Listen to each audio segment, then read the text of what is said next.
I'm joined by Dr. Iraj Abedian, who's the chief economist at Pan-African Advisory and Research. Thanks so much for your time on SABC News. So what would you say are the priority interventions for economic recovery in South Africa that you'd want to see spoken about in the State of the Nation address and fleshed out at budget later on in the month?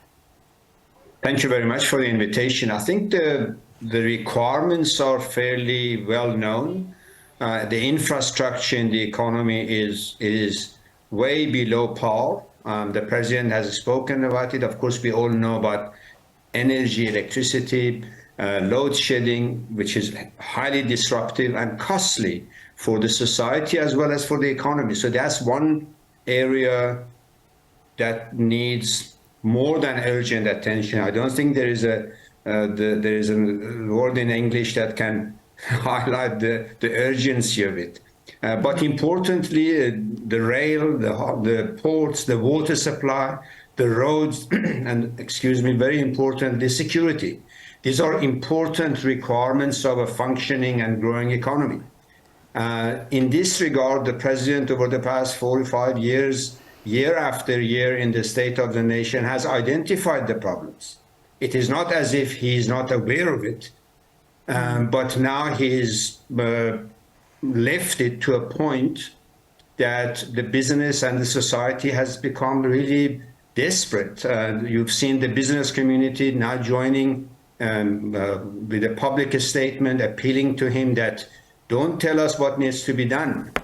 Tell us how you're going to do it. So I'm hoping that the president will coordinate between his speechwriters who write beautifully, identify the issues, diagnose the problem, and his cabinet and his administration, who would have to then do something about those well-known deficiencies in the economy. I mean, I think we know that one of the most well-known challenges that we're facing as a country is Eskom. They've got debt obligations of around 396 billion rands, and their loan and interest repayments before March are around 80 billion rand. So never mind the fact that they can't provide electricity, and that's losing us billions of rands per week. Their finances are also so difficult to deal with that it almost seems like it's not going to be something that's solvable. Yeah, I think you make a very important point. And the reason it has become higher and every day it grows bigger is because 3 years ago, 4 years ago, remember, at that time, Minister Mboweni put a proposal saying that by April next year, ABCD will be done. But 2 years later, nothing has been done. A lot of talk, a lot of thinking, a lot of worrying.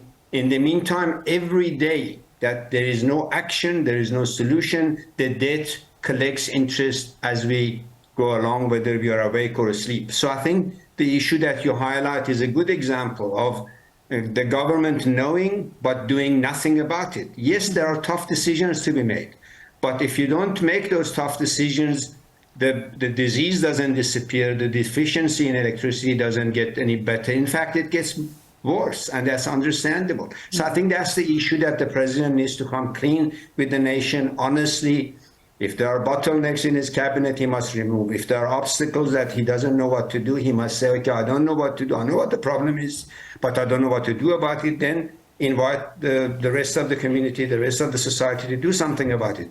Interestingly enough, with respect to all these deficiencies, the solutions are well known. It's not as if we don't know the Eskom or the railways or the harbors or water or. The question for the president is not to, again, tell us what we don't have, to tell us how he's going to deal with it. All right. So Operation Vulindlela is supposed to be one of the initiatives by the presidency and National Treasury to try and accelerate implementation of structural reforms and support economic recovery. As you've said, there's a very good diagnosis of the challenges that are faced. Has it worked on any level? Not that we know. If you judge it by the proof of the pudding is in the eating, if we judge it by the proof of have we got better electricity, more reliability? Do we know when the problem will be solved? Vulindlela has failed. Do we know about the rail issue when we solve? Failed. And so it goes. So tick each of those boxes. Whatever name we give to a team, Vulindlela or otherwise, it doesn't solve the problem. You got to say this is the team, that team must report to the nation every quarter, every 6 months, whatever makes sense, to tell us what they're doing. If they have more meetings and more coffee and more minutes, that doesn't solve the economy's problem. Your problem and my problem is that we want to know when the energy situation will be sorted out, when the potholes will be fixed, and when the rail will become credible to underpin the economy, create jobs and promote growth. Not that they are worried about, or a new task team has been put in place and they've had 55 meetings without any results. That is the situation that needs to be addressed by the president. I think one of the challenges is that even when work is taking place, as you're saying, if we're not getting updated as people living in South Africa, that we don't have an understanding of what's happening.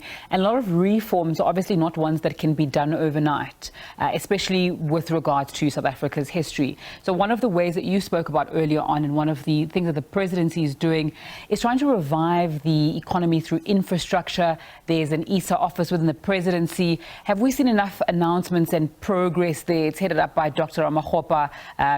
Just talk to me about that.